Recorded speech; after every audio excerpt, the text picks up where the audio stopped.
শেষ ম্যাচ পাকিস্তান জিতলো এবং পাকিস্তান অন্তত সান্ত্বনা পুরস্কার পাইলো আর কি। বাংলাদেশ শেষ ম্যাচে হারলো ৭৪ রানে। যাই হোক, ফ্যান্টাস্টিক বাংলাদেশ। বাংলাদেশ ক্রিকেট দলকে অভিনন্দন যে পাকিস্তানকে ঘরের মাঠে সিরিজ হারাই দেওয়ার জন্য। বিউটিফুল বাংলাদেশ। বাংলাদেশ ক্রিকেট দলের প্রত্যেকটা প্লেয়ারকে আসলে অভিনন্দন। শ্রীলঙ্কাকে শ্রীলঙ্কার মাটিতে হারাই দিয়ে বাংলাদেশের মাটিতে পাকিস্তানের মতো পরাশক্তি দলকে সিরিজ হারানো প্রথমবারের মতো সহজ ব্যাপার ছিল না, এবং সেই কাজটা বাংলাদেশ করছে। শেষ ম্যাচটা আসলে মিরপুরের পিচটা যথেষ্ট চ্যালেঞ্জিং পিচ, এবং সেকেন্ড আসলে ব্যাট নেওয়াটা খুবই চ্যালেঞ্জিং। বাংলাদেশ সেটাই আসলে করতে গেছিল এবং সেখানে একদম বড় ব্লিন্ডার হয়ে গেছে। তো এই টোটাল সিরিজ জুড়ে পাকিস্তান যেভাবে আসলে ব্যাটিং কালাপস আমরা দেখতে পাচ্ছি, তবে আজকের ম্যাচটার সিনারিও ছিল সম্পূর্ণ ডিফারেন্ট। পাকিস্তানের ভীষণ ছিল ক্লিয়ার যে এই ম্যাচটাতে তাদের ইন্টেনশন ছিল যে ব্যাটিং আগে পাই বা ব্যাটিং পরে পাই। কথা হচ্ছে যে আসলে পিটাই খেলবো। যখনই তারা টসে হারছে এবং ব্যাটিং পাইছে, লিটন কুমার দাস টসে জিতে পাকিস্তানকে যেহেতু ব্যাটিংয়ে পাঠাইছে, পাকিস্তানের আজকে একাদশে অনেকগুলো পরিবর্তন আমরা দেখছি। ওপেনার ফাকর জামানকে এক্সচেঞ্জ করে নিয়ে আসা হয়েছে হচ্ছে সাহেবজাদা ফারহানকে, এবং ফারহান দুর্দান্ত একটা আসলে স্টার্ট পাকিস্তানকে কিন্তু না দিছে। ৮২ রানেই প্রথম উইকেট পড়ছে সাইম আয়ুব, এবং যে শটটাতে আউট হয়েছে একটা ব্রিলিয়ান্ট শট ছিল। ফাকর জামান এবং সাইম আয়ুব যেভাবে ব্যাট করতেছিল, একটা সময় ৭ ওভার ৪ বলে রান ছিল পাকিস্তানের ৮২। ওই সময় যে সাইম আয়ুব আউট হয়ে গেল, এরপর থেকে কিন্তু পাকিস্তানের যে উইকেট যাওয়া আসাটা আসলে শুরু হলো।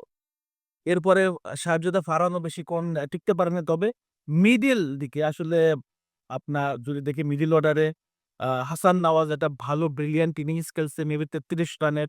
শেষ সময়ে নওয়াজ একটা ভালো ক্যামিও খেলছে, এবং সেটার জন্য কিন্তু পাকিস্তানের রান ১৭৮ গিয়ে ঠেকছে। আজকে বাংলাদেশের বোলাররা খুব একটা সুবিধা করতে পারে না। সাইফুদ্দিন ১ম ভালো করছে, লাস্ট ওভারে মাইর খেয়ে গেছে।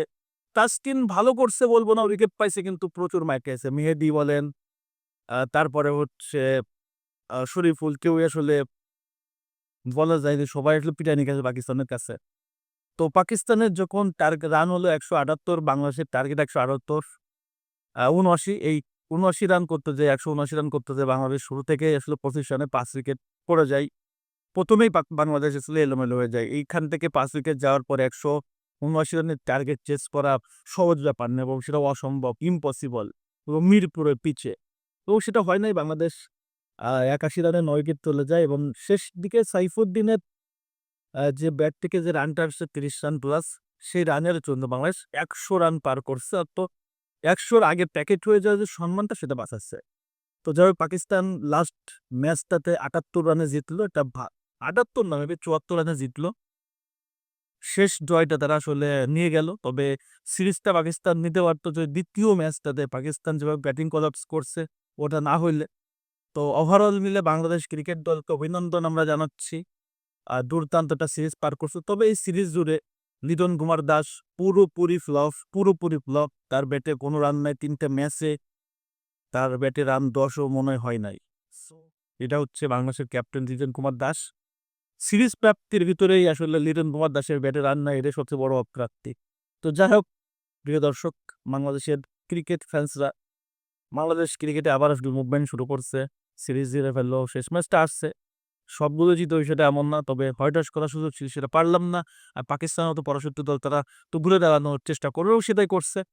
ওভারঅলি ম্যাচটা আসলে পাকিস্তান ১-০ করে জিতে গেল। অভিনন্দন পাকিস্তানকে। তবে এই টোটাল টুর্নামেন্টে বাংলাদেশ যেভাবে খেলছে, এটাকে বাংলাদেশের ক্রেডিট দিতে হবে। So best of luck Bangladesh cricket দল। ধন্যবাদ সবাইকে।